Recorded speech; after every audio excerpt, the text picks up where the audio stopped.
Yörük Kızının Mutfağı kanalıma hoş geldiniz. Bugün sizlere harika bir tarifim var. Hamur yoğurmadan, yufka açmadan 4 kaşık un ile çok lezzetli ve çok pratik bir tepsi börek.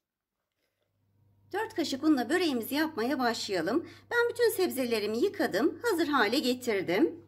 Öncelikle doğranacak olanları doğramakla başlayalım.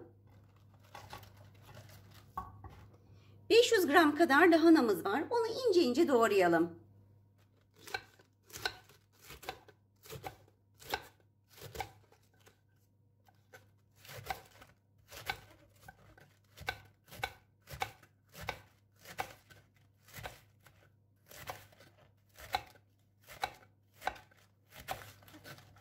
Şöyle kalın damarlarını da alalım.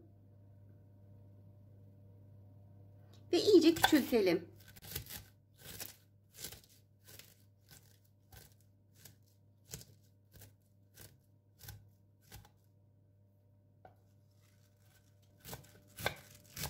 İnce ince doğradığımız lahanaları geniş bir tepsiye alalım.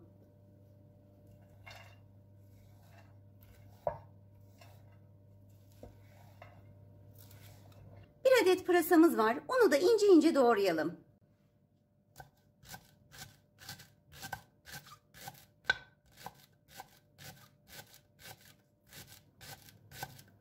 Bir tutam maydanozu da ince ince doğrayalım.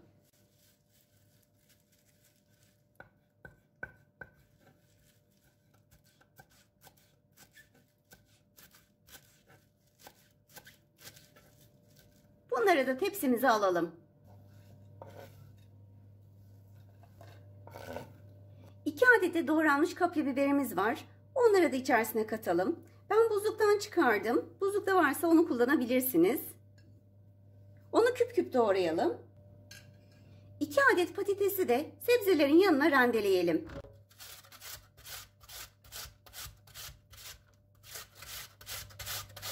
Patateslerin ardından 3 adet havuç var. Kabuklarını soydum. Onları da rendeliyorum. Eğer havuçlarınız büyükse 2 adet kullanmanız da yeterli olur.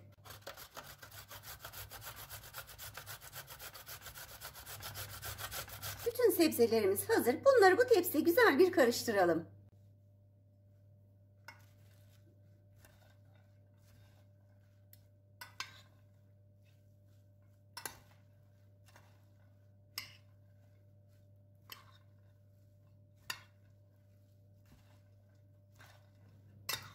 Sebzelerimizi bir kenara alalım ve böreğimizin sosunu hazırlayalım. Kabımıza 4 adet yumurtayı kıralım. Üzerine 4 kaşık süt, 4 yemek kaşığı zeytinyağı, 1 çay kaşığı karabiber, damak tadımıza göre de tuz atalım.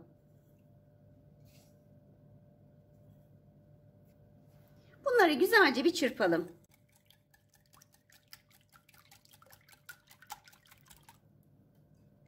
Üzerine 4 yemek kaşığı böyle tepeleme dolu dolu un katalım.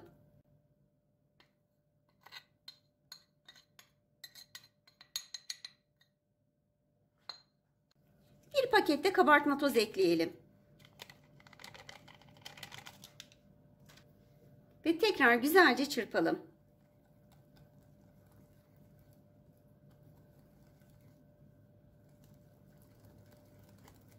Sosumuz pürüzsüz hale gelene kadar çırptım. Şimdi sebzelerimizle sosu birleştirelim.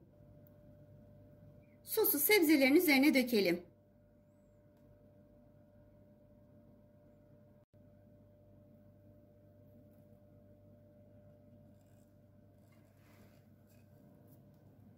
Sebzeleri sosla beraber güzelce karıştıralım.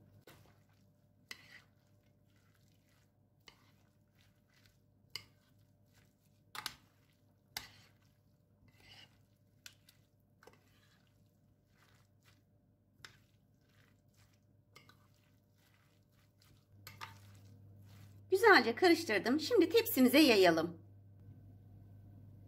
Böreğimizi yağlı kağıt serdiğimiz fırın tepsine yayalım. Eğer böyle büyük bir fırın tepsiniz yoksa 2 tepsiye yaymanızı öneririm. Özellikle de yağlı kağıt kullanırsanız çıkartırken çok daha rahat olur.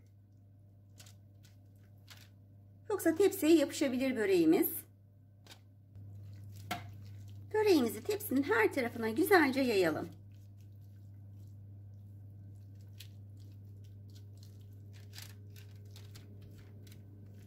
Böreğimiz fırına gitmeye hazır.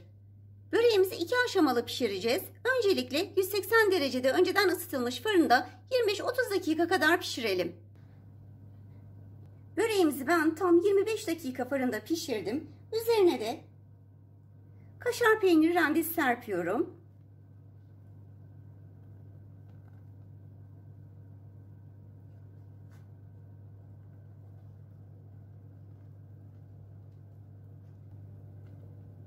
Peynir miktarı tamamen size kalmış. Ben biraz az serpmeyi tercih ettim. Üzerine de susam serpiyorum. Gerçekten susam da çörek otu da çok yakışıyor. Kesinlikle serpmelisiniz. Biraz da çörek otu serpiyorum.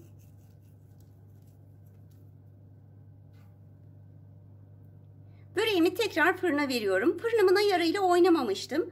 Yine 180 derecedeki fırına veriyorum. Kaşar peynirleriyle de bir 10-15 dakika kadar pişirmeye bırakıyorum. Böreğimizi sadece kaşar peynirleri kızarana kadar fırında tuttum ve çıkarttım. Gördüğünüz gibi gerçekten muhteşem görünüyor. Birazcık dinlensin, soğusun. Ondan sonra da dilimleyelim.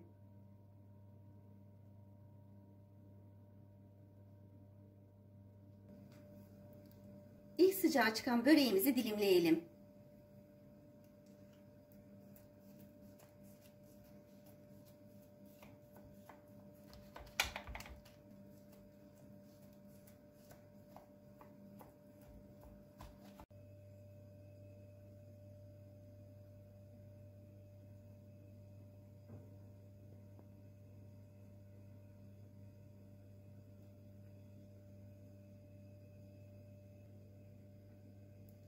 Böreğimiz servise hazır.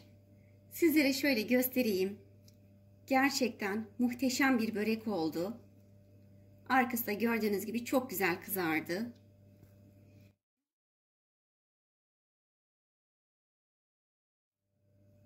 Yumuşacık.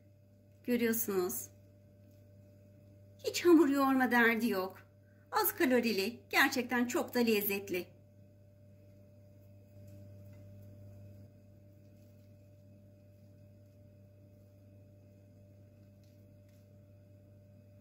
Kesinlikle yapmanızı tavsiye ederim. Daha sonraki videolarımda görüşmek üzere. Allah'a emanet olun. Kanalıma abone olmayı, daha sonraki videolarımdan haberdar olabilmek için zile basarak bildirimleri açmayı, beğenmeyi ve yorum yapmayı unutmayın.